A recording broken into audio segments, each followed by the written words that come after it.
Hello, and welcome to the next tour with Ian? and Andia.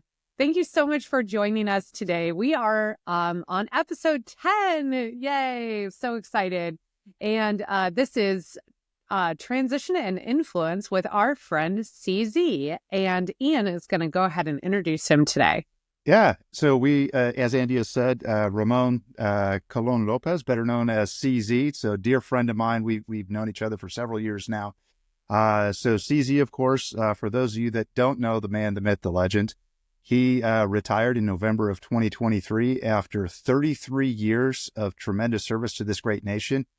He left his last post as the Senior Enlisted Advisor to the Chairman of the Joint Chiefs of Staff, number 4, the first Airman to do so. So as SEAC, I think is the easiest way to call that for our folks.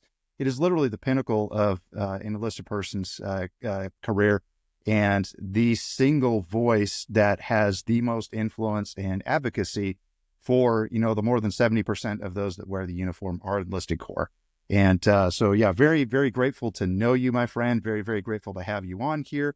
And what you're doing now, I think is really, really incredible, and thus the crux of why we wanted to have you on here. You currently hold multiple seats on multiple boards, and we're here to talk about influence and what you do.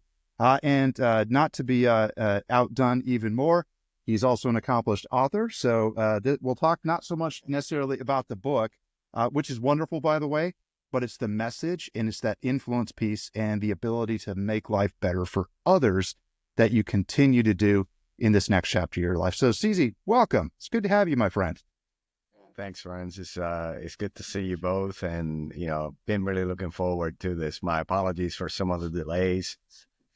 Things stay crazy after you depart the military, but the key thing about it is that it is good crazy. It's by choice crazy.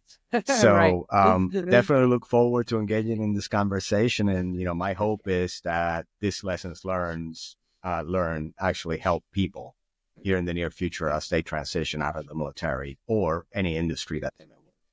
Absolutely, yeah. Couldn't have said it better myself. So kind of like to that end, if you would, just help us pull the thread a little bit on, why you desire, to continue to give back to others and influence others, and being an entrepreneur, in this post-military life, following transition, and kind of what motivated you to go in that direction? When I look back at my 33 years of service, there's been a constant drumbeat, and that is helping people. I started my career as a TMO guy, and that was helping people move their stuff from base to base. Then I became pararescueman, which is, helping people by giving them a second chance at life. And then when I became a senior enlisted leader, coordinating on the SEAC, it was all about helping people. So I think that over those 3 decades and my upbringing as a child, coming out of poverty in Puerto Rico, it was always about staying tight with the nucleus of the family, continue to help each other. And I think that eventually translated into my service to the nation. But, 3 decades actually develops a habit that continues to develop as you mature in life. And I think I have plenty of years to give, and I think I got plenty of help that I can also give. Yeah, excellent. Well said, my friend. And, that familial piece that you bring to light is so important. That's the reason why Andy and I wanted to do this podcast to begin with, is to continue to give back to that family. There's the family that's given to you at birth, and then there's the family that you gain when you wear the uniform. And that family never goes away. So excellent words. Yeah. So I guess to that end, like what gives you the energy to keep, I mean, I understand some of your story. Maybe you can share that even a little bit more, but what continues to have you drive toward that energy of influence, and also bring those along with you?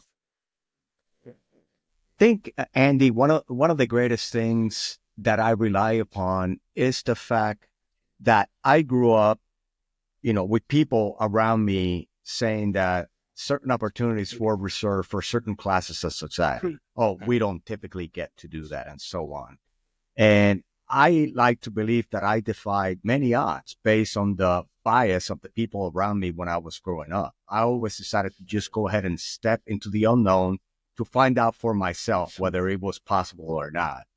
And I believe, especially nowadays with the abundance of information, with social media and everything else, that some people get swayed into not maximizing their capabilities.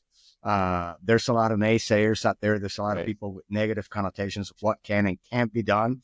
But what I found out throughout my life is that the majority of those people that are telling you that you shouldn't do something, they haven't even tried it themselves.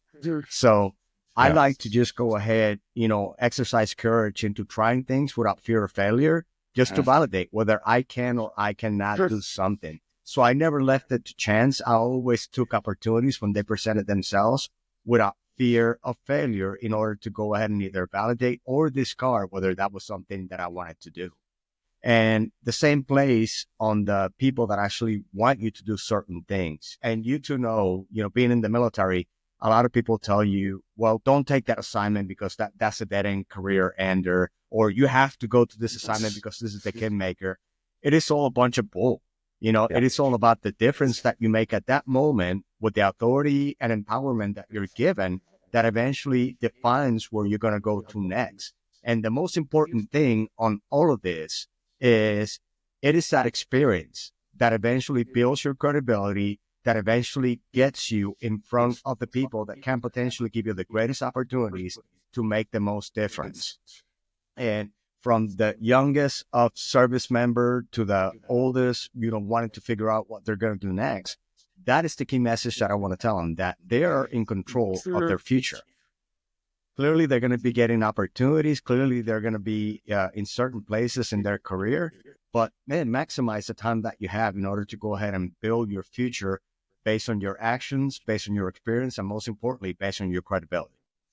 Yeah, I think that's such an important message. I mean, not only is it important and inspirational, I mean, I just feel like I was just inspired myself, but I mean, truly, like, at the core of yourself, like who you are, and to be able to do the best you can do in any given situation, that's gonna, that integrity, I think, that's instilled in you. And that's so important that you carry that forward into every single thing that you're doing, from, helping people with their moves, which, let's say, is super important, but to also being a pararescueman. I mean, how more important could that be in people's lives? I mean, like you said, giving them a second chance at life. I just think it's so inspirational that you've just carried that forward, and that you also inspire so many others. I think that's amazing. Well, yeah, and being able to kind of use what you said, right? When people put obstacles in front of you, turning those obstacles, and I heard you say the word opportunity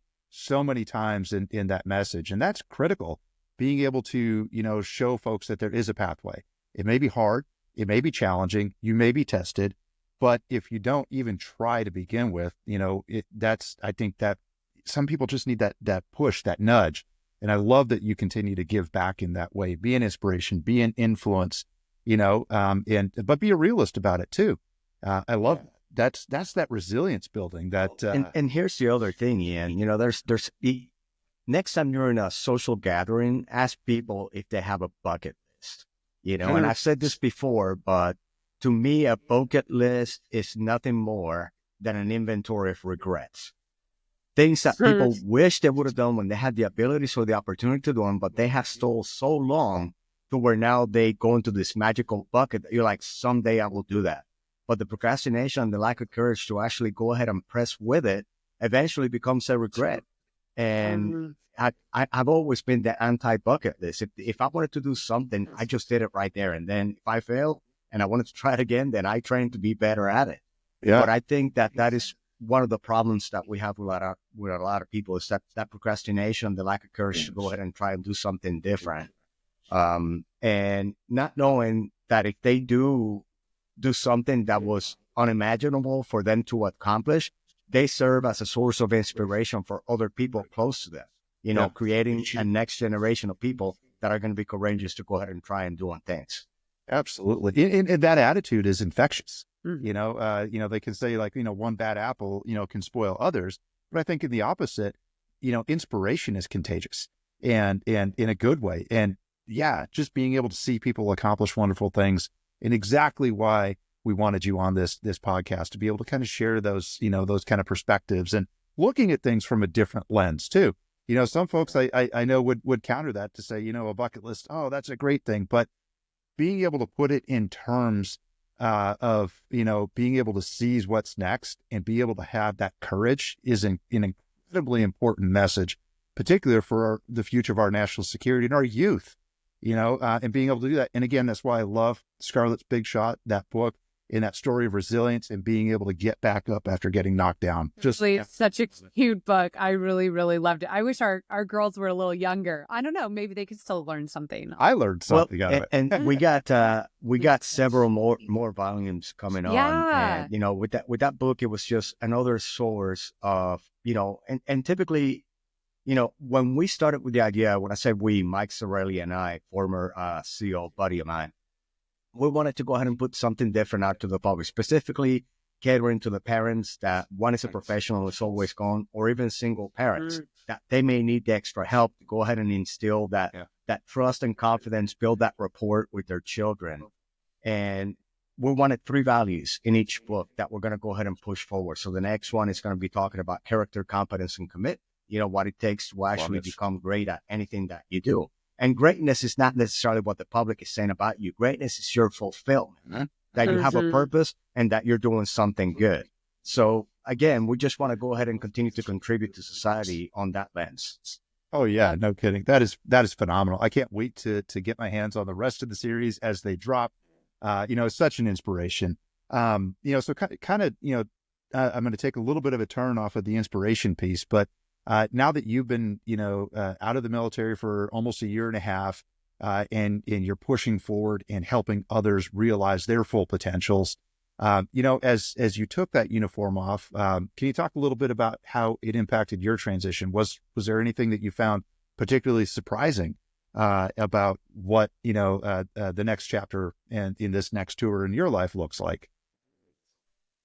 Spoken to several people about this because I always seem to get the question. So first, there's a misconception that, the last position that you actually fill eventually is going to become what you're going to do next, meaning that you expect the same kind of stature, meaning that you expect the same kind of treatment, the same kind of protocol.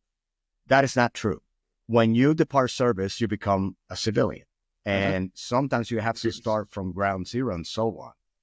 But what I also found out is that you can shape where you land after you depart the military based on your actions and your credibility and your resume, the things that you have done, the difference that you have made.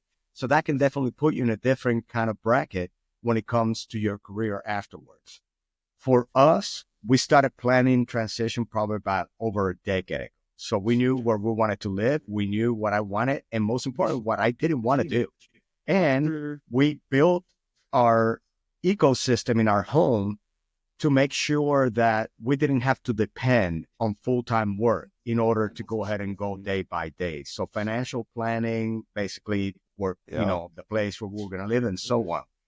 So that clearly makes the transition easy. When I see that most people getting anxious about the transition is when they don't have a clue where they're going to live. They don't have a clue what their retirement is going to be, their compensation. They don't have a clue about their financial planning. Either they dug themselves in a hole because they didn't plan properly in previous assignments in order to go ahead and make the transition smoother. But I also realized that life happens. I mean, look at the economic situation that we have had in this nation that actually put a lot of people on the negative side of things. But again, the more you plan about what you want to do next, the easier the transition eventually becomes. And right now, I'm not doing anything that I don't have the desire to do. I didn't want to work full time, so I'm not doing that. I'm doing a lot of little part-time things that keep me busy, but I'm working with people that I really want to work with. And my purpose is still the same. It is all driven to help people actually achieve greater results by collaborating as a team. Absolutely phenomenal. I again, so much inspiration out of that, and the foresight. And I really love how you hit on the planning ahead of time, more than a decade, right? One of the messages that we've talked about as we've grown up, both in the uniform and as we've transitioned as well, is about that planning. You got to start having a plan from day one, and being able to reevaluate that over time to ensure that you can weather a storm, or you can land on your 2 feet. And feel satisfied and gratified and purposeful in that next chapter. So yeah, I really love how you synthesized all that there. Yeah, Well, absolutely. and the other thing is like, I mean, just take it live, period. I mean, to simplify this, name one time that you didn't properly plan for something and you did it and it went to hell. Mhm. I could tell you several just this morning. It's just a simple fact of life Yeah. that the more you prepare, the more you plan, the smoother things tend to go. Doesn't mean that they're going to go your way 100% of the time, but you mitigate a lot of the heartache that comes along with something by planning.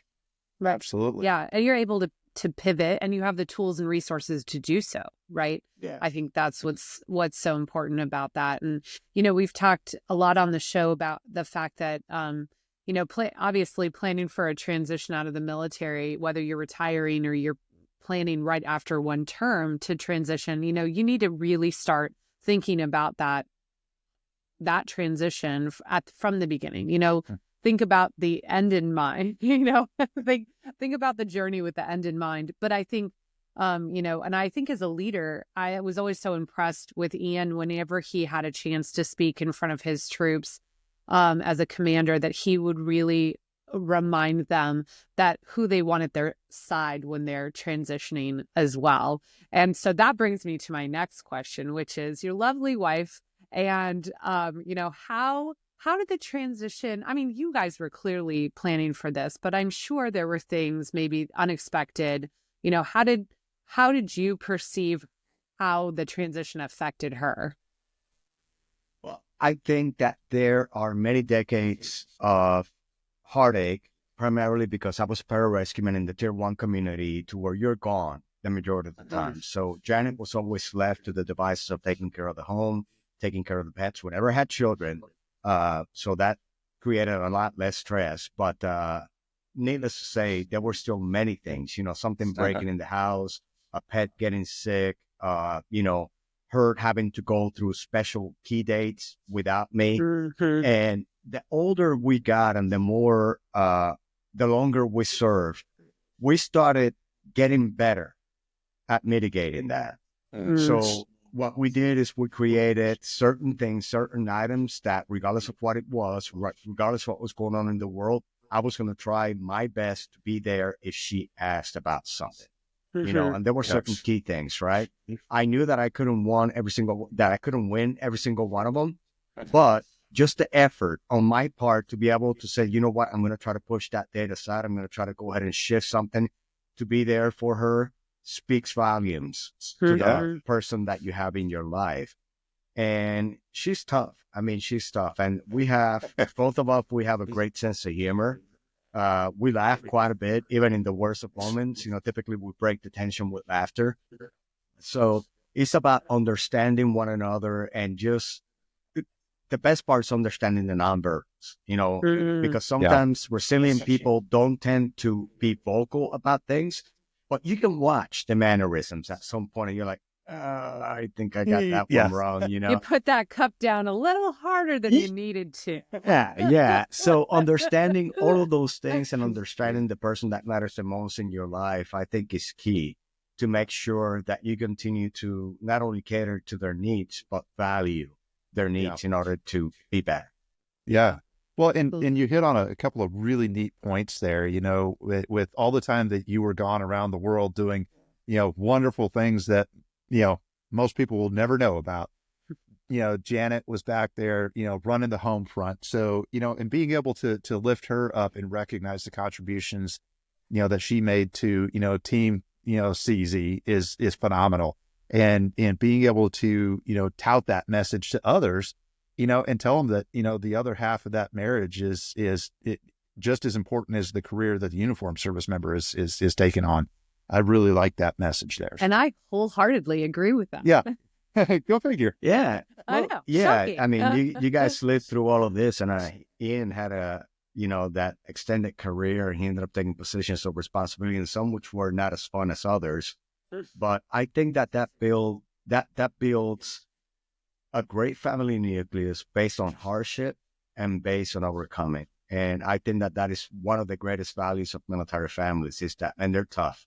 They're tough. I mean, they get their 100 fights in the first 5 years, Yeah. and then they can go pro after that. That's right. I think what was, so important too about what you said there is knowing each other. I agree with you. We laugh, belly laugh as much as humanly possible because we have to. But I think that it's so important to be able to really be there for each other, even when you can't physically be there. You've got to know what the other one is needing, and without promoting too many other books on the show, that the love languages, I think, is just a really important thing to know about each other. And being able to take your spouse through a big transition. I mean, you've had an entire career full of transitions, right? And now you've got the big one, and the big one where they're probably going to be around a lot more, which is fun, but also can have its challenges, right? Yeah. It is still a transition, right? So I think that's super important. I'm really glad that you mentioned that as well. Yeah. So just one last question for you before we turn to the fun stuff for you. You talked a lot about what you've learned. Can you tell us one of the things that you realized that as I'm guessing there's not a lot that surprises you, but was there something that you were told, growing up that you found to be unequivocally untrue in retirement and in this next tour? One of the greatest things that I saw, and I think it wasn't necessarily right as I left the service. I heard it long before then, specifically when I was working at the 3 and 4 star level of my responsibilities as a senior enlisted leader. But one of the things that I always heard from many people, including employers, was that enlisted people do not make as much money as the officers do, which is flat out bullshit. It is. And I started digging into it because a lot of the people that were under our charge and the command of my commanding officer got really nervous when it came to that. I was like, well, I'm not going to be any more than a GS5. I'm not going to be any more than a GS7. And when you start peeling the onion back, there were certain rules, departmental rules that were written years and years ago to where employers were taking the GS equivalency to rank from a rule that was written for the Geneva Conventions, POW conditions. Oh my goodness. To where myself as the SEAC, was rated as nothing higher than a GS7, GS9. Oh my gosh. And I was just like, okay, yeah, I disagree with that. And I think employers will disagree once they see what I can bring to their organization. And that is really, there's a lot of enlisted people that have brunt of experience, and I'm talking E5s, E6s that are consistently undercut just because of the rank that they used to hold, not in their experience. So to be untrue, make sure that you properly articulate, not in military lingo, but in experience terms, knowing the organization that you want to transition to on the value that you bring. And it's that only your hard skills, it's your soft skills, it's your leadership skills, your breadth of experience based on the cultural exposure that you have had by your travels. And all of those things matter to an employer. And all they have to do is just look at you for the first 90 days when you get to the organization. And they'll definitely see what they're paying for. Absolutely. And I couldn't agree with that more. Not just from, the positions that you've held, but the way that I see, the reason why the United States Armed Forces are the best on the planet is the professionalization of our enlisted corps. Those non-commissioned and senior non-commissioned officers in particular, we build them to be such incredible leaders at such a young age with, it's so much responsibility and technical acumen and just the wonderful things that they bring to bear. And you got to witness that from the pinnacle of that capability and your ability to, influence and inspire other nations to do something similar and undertake the professionalization of their enlisted corps. And that message is wonderful. Yeah, this is something else that I would like the force, anybody that is watching this. And I always I cringe when people ask me, what was your greatest accomplishment as a SEAC? Because the only thing that I did was generate ideas. But behind every single one of those ideas, I had a group of about 5 to 7 people that were working their asses off to maturely ask those things. The credit belongs to them, not to the person that is generating their ideas. And I would like every single commander to pay attention to that. Because at the end of the day, everybody puts them on a pedestal. Yeah, you're the greatest, whatever. And then they forget about the people that eventually made the difference. So I always make sure that I caveat when people ask me that question. It's like, well, these were the priorities that we had, but let me tell you about the team that made it happen. So that is critically important, just to continue to highlight that there's a lot of people working in the shadows that eventually are the ones that are the difference makers. You're typically just the face and the idea creator. Absolutely. And I think it's interesting when you talk about the equivalency, and I've never really thought about it like that before. But I talk to military spouses all the time that are thinking about employment or progressing in their career, or what do they want to do? And I always say, don't undervalue yourself. You have so many skills and you've been doing things over time. You just need to figure out how to package those in such a way to show your value. And I think it's the same thing with the enlisted corps. And I never really thought about it in those terms before, but I'm always telling military spouses that as well. Don't undervalue yourself. Just because somebody told you belong at one spot, that's not necessarily true. So I absolutely love that. Definitely. Yeah, nobody puts baby in the corner, right? That's right. 100%. Great reference too, by the way. That's right.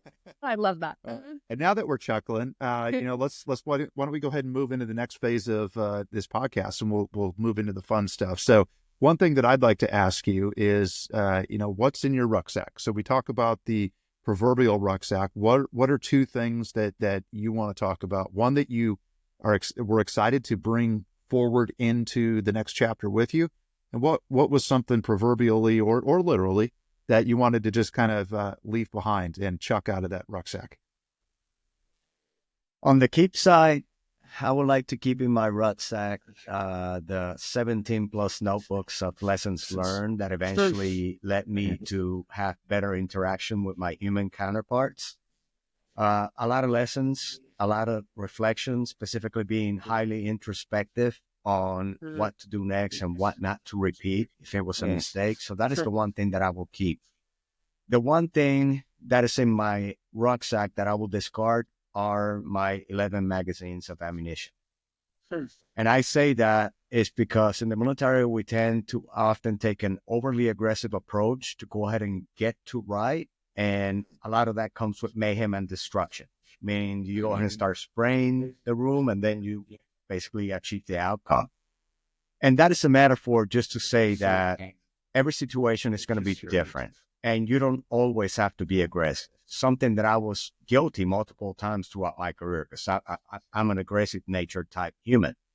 But I learned to titrate that to effect by not shooting full auto the whole time. Sometimes I was just taking single calculated rounds just to go ahead and kill the issue that needed to be killed, and eventually keep the team moving forward, leaping and bounding towards the goal. So those are the two things that I would like to just bring up. Oh, I love that. And if I may, I have a feeling those 17 notebooks of lessons are going to make their way into another written form at some point. Because I know you've been working on something there, because you're a gifted author. So I'll just kind of leave that out there. We'll tease that once the next part drops. So thanks. I really appreciate those. Yeah, absolutely. Yeah. And as a matter of fact, I just went through the second round of edits on that one particular publication. And I have a due date of tomorrow to get it back to the publisher with the other edits. But the book is going to be called Carnivore Leadership, Taking Charge Instead of Taking Shit. Excellent. I can't wait to get my hands on that copy and read it. And if you don't mind, I'm going to send it to you and get an inscription, my friend. I'll personally deliver it to you. Excellent. Sounds like a plan. That's amazing. I love that. Wow. So, all right. So now we're on to game 2, which is we're going to read you the answers from our previous guest, who was John Hooley, which was Ian's mentor from American Corporate Partners. So he gave us his 2 truths and a lie. So this is 2 truths and a lie military style. And so you get to guess, even though you don't know John, you get to guess which one is the lie, and then we'll move on and ask you the same. Okay, so here are John's answers. 1, he tried to enter the military but was disallowed due to a disability. 2, he led the effort to clear the largest backlog of FOIA requests in U.S. history. And 3, he golfed with a presidential nominee. Which is the lie? 1, 2, or 3? I would like to say 2. Okay, that's actually not true. It was number 1. He never tried to enter the military, but he does love giving back to the military community. So you were close. All right. But Yeah. so that was John, Ian's mentor. So now it's your turn. So two truths, and a lie, military style. And On we'll to you. reveal your answers on the next one. So over to you, CZ. So 3 statements, 2 true and 1 lie. All right. So my first statement is that I grew up with parents that, even though they didn't have much, they gave me the best opportunity that I could have in life. The second is that regardless of what I did in life and my military career, I was always the best at everything that I did. And the last one is the greatest lesson that I learned in my military career was to live by the code of humility. Okay. I think I know which one it is, but we'll reveal it on the next episode of the next tour. So I'd like to say, thank you so much for being on here, CZ. You continue to be an inspiration to us, to so many folks out there. You are a true warrior. You're a true humble servant leader, and just a hell of a good human being. And we really appreciate you taking the time to be with us here today. And I know our guests are going to be excited to, get out there and share this as well. So again, thank you so very much. Yeah, Andy and Ian, always a pleasure to see you both. And I hope the girls are doing good, and look forward to seeing you the next time face to face. Yes, absolutely. And don't forget, everybody, to follow us on YouTube, Facebook, Instagram, and LinkedIn. Like, subscribe, comment. Let us know what you want to hear about. Also, check us out on our website, thenexttourpodcast.com. And you can find the audio version on Spotify. What do we got? Apple Podcasts, Amazon, and Audible. We're out there. Yep. Thank you all, and we'll see you on the next tour. Cheers.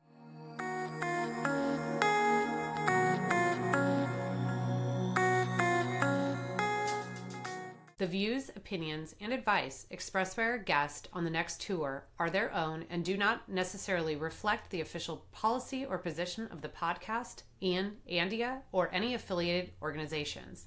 While we strive to provide helpful and accurate information, this podcast is for informational purposes only. We encourage listeners to consult with professionals or conduct their own research before making any significant decisions related to military transition or post-service life. The content is intended as guidance and personal perspective, not as official advice.